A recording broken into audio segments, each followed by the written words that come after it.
사람들이 대답을 할 게 그냥 네 하는 것보다 네 이러고 참 이렇게 어디 가선다나 형님, 언니, 누나, 오빠 이런 소리를 쉽게 자르는 사람이 좀 자존감이 높다고 생각합니다. 어떤 사람을 보면 꼭 이렇게 리더에게만 잘 보이고 뭐 사장에게 뭐 그런 사람이 잘 대인관계는 안 되는 사람들이 있어요. 또 남하고는 관계가 안 되는 사람이 있어요. 리더의 조건은 존 밀턴의 신라고는 기독교 역사에서 가장 탁월한 고전 중 하나입니다. 아담과 하와가 에덴 동산에서 저지른 범죄 이야기를 상상력으로 재구성한 작품입니다. 재미난 장면 하나는 하와가 선악과를 먹고 아담에게 건네는 모습입니다.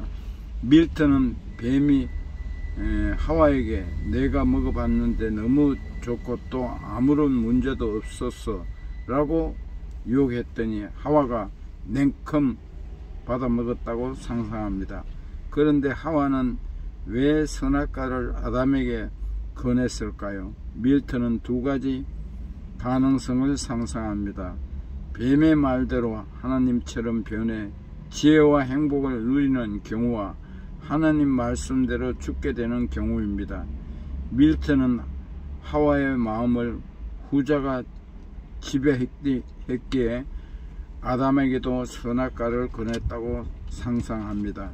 만약 하나님처럼 변한다는 확신을 했다면 하와는 절대로 그 기쁨을 아담과 공유할 마음이 없었다는 것이죠.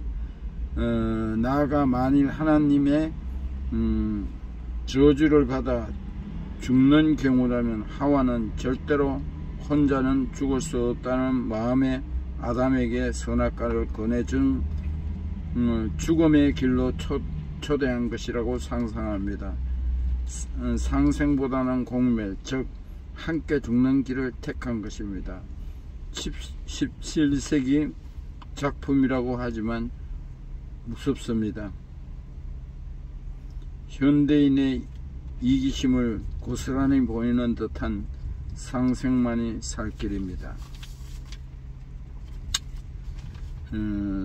손흥민 선수의 아버지가 아들을 기른 방법을 놓고 아버지 리더십이 어때야 하는지에 대한 논의가 활발히 이루어지고 있습니다. 예수님은 유월절 식사를 하는 자리에서 일어나 수건을 두르시고 대야에 물을 떠서 제자들의 발을 다 씻겨 주셨습니다. 제자들의 발을 다 씻겨준 후 예수님께서는 자신이 제자들의 발을 씻긴 것처럼 제자들도 서로 발을 씻겨주라고 명령하셨습니다. 참된 목자요 리더였던 예수님은 종의 모습으로 제자들을 섬겼던 거라고 할 수 있습니다. 우리 모두 예수 믿는 사람은 까탈스럽게 살지 말고 이렇게 발은 못 씻겨줄 망정 밖에 나가서 섬김의 자세로 있어야 합니다. 예수님은 사역 초기에 늦은 밤까지 기도한 뒤 12제자를 세웠습니다. 제자 중에는 마태처럼 사회적 지위가 높은 사람도 있었고 베드로와 같이 업으로 일하며 하루하루 힘겹게 살아가는 사람도 있었습니다.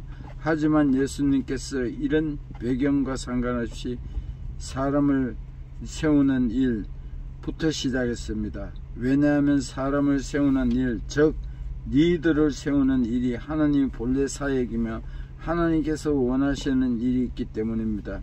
이렇게 세워진 제자들은 늘 예수님과 함께 동행하며 예수님의 말씀과 삶을 보고 배워왔습니다. 그 결과 그들은 예수님을 진정한 리더로 인정하게 되었습니다. 리더가 되는 사람은 직원을 채용했을 때 자기한테만 잘하는가, 남한테도 똑같이 인사 잘하고 이런 것을 봐야 합니다. 그러는 사람은 꼭 이렇게 배신하게 되어 있습니다. 오늘 본문 13절에서도 예수님은 제자들과 사람들이 자신을 선생과 주라고 이야기하는 것과 관련 너희 말이 옳도다라고 인정하셨습니다. 즉 예수님께서는 그들의 리더가 되심을 인정하신 것입니다. 하나님께서 이 땅에 리더를 세우고 그들을 통해 주님의 일을 해나가는 섭리를 나타내주는 대목이라고 볼 수 있습니다. 하나님께서는 그리스도인이 수동적으로 다른 사람을 따라가는 사람, 매일 안정된 일상에 묶여 살아가는 사람이 되길 원하지 않습니다. 능력과 자질이 부족해도 주님의 부르심을 받았을 때 거물을 버리고 주를 쫓은 베드로처럼 적극적이어야 합니다. 오늘 본문 14절에 예수님은 제자들의 발을 씻긴 뒤 그들도 서로 발을 씻기라고 하십니다. 발을 씻기는 행위는 그 당시에 주로 노예가 하던 일이었습니다. 즉 손님이 자신의 집에 찾아오면 그 손님의 발을 씻어 주거나 스스로 씻게 하거나 아니면 종에게 손님의 발을 씻기도록 했습니다. 그런데 오늘 본문에서 예수님은 제자들의 종이 됐습니다. 변혁적으로 종이 되심으로써 하나님께서 원하는 리더의 모습을 보여주셨다고 볼 수 있습니다. 예수님께서 제자들의 발을 씻김으로써 보여주신 것을 섬김의 모습이라고 할 수 있습니다. 제자들의 피곤한 발을 깨끗하게 씻겨 주심으로 사랑과 자비를 나타내셨습니다. 예수님은 하나님의 종으로서 주님의 구원 역사를 완성하기 위해 십자가에서 자신에게 맡겨진 사역을 끝까지 완수했습니다. 예수님은 하나님의 거룩한 종이었습니다. 본문 16절에서 내가 진실로 진실로 너에게 이르노니 라고 예수님께서 두 번 진실로를 사용하면서 종이 주인보다 크지 못하며 보냄을 받은 자가 보낸 자보다 크지 못하고 하다고 하셨습니다. 즉 예수님은 주요 선생으로서 이 땅에 리더로 오셨지만 철저히 자신을 하나님의 사역을 이루는 종이며 보냄받은 자라는 정직의 의식을 가지셨다고 할 수 있습니다.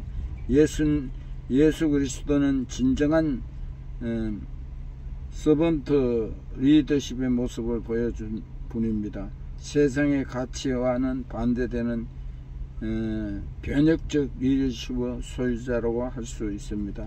하나님이 기뻐하시는 진정한 리더로서 세움을 받은 자와 여러분이 되길 주님의 이름으로 축원합니다. 우리가 대통령이 되든 이렇게 세속적으로 높다고 하는 자리에 앉아 있을 때 그거는 섬김의 자세가 있어야 합니다.